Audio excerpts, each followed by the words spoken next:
कंधार शहरातील विकासासाठी माजी खासदार प्रतापराव पाटील चिखलीकर यांच्या प्रयत्नातून आणि पुढाकारातून 14,17,00,000 रुपयांचा निधी मंजूर करण्यात आला असून या निधीतील अनेक कामांचे भूमिपूजन आणि लोकार्पण सोहळा 27 सप्टेंबर रोजी खासदार डॉ. अजित गोपछडे यांच्या हस्ते माजी खासदार प्रताप पाटील चिखलीकर यांच्या प्रमुख उपस्थितीत भूमिपूजन व लोकार्पण सोहळा संपन्न झाला। यावेळी उमरस मठाधिपती महंत श्री संत एकनाथ गुरु नामदेव महाराज उमरसकर, मठाधिपती श्री गुरु नागेंद्र वैदी महाराज मठ संस्थान पानभोसी, लोहा कंधार विधानसभा प्रभारी भरत भाटियारा, प्रवीण चिखलीकर, प्रणिताताई चिखलीकर, मनोहर तेलंग यांच्यासह अनेक मान्यवर उपस्थित होते।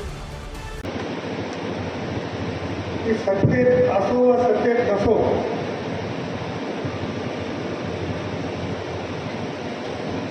तरी कंधार वयाकडचं लक्ष कमी झालं नाही। याचा अर्थ मी सत्तेत नव्हतो असा नाही,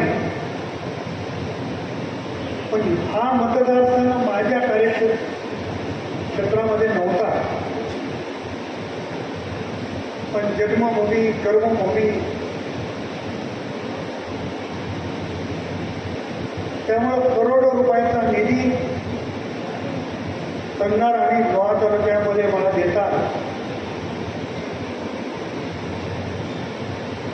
लोकसभेचा सदस्य म्हणून गेल्याच्या नंतर आणि 3 वर्षाचा काळ हा करोनासारख्या महामारीमध्ये गेला।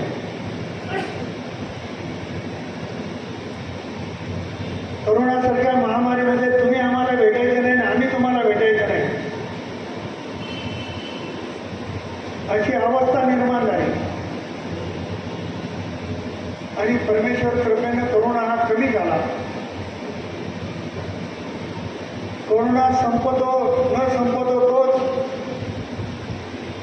या महाराष्ट्रामध्ये महायुतीचं सरकार आलं आणि महायुतीचं सरकार आल्याच्या नंतर या महाराष्ट्रामध्ये विकासाची गंगा वाहायला सुरू झाली।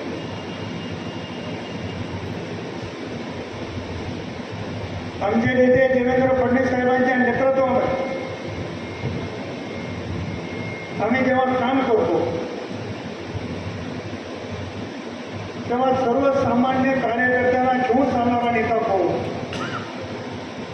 तर त्याचं नाव देवेंद्र फडणवीस।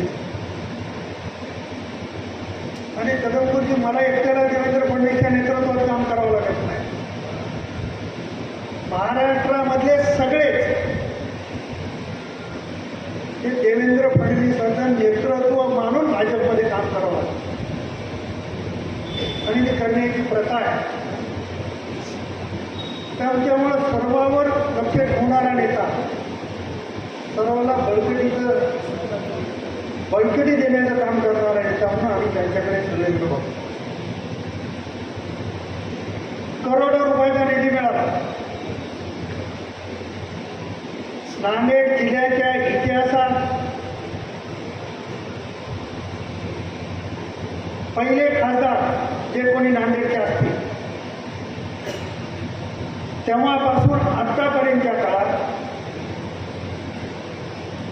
जेवढा निधी प्रताप पाटील चिखलीकरांनी आणला तो दुसऱ्या कुठल्याच खासदाराला आणला।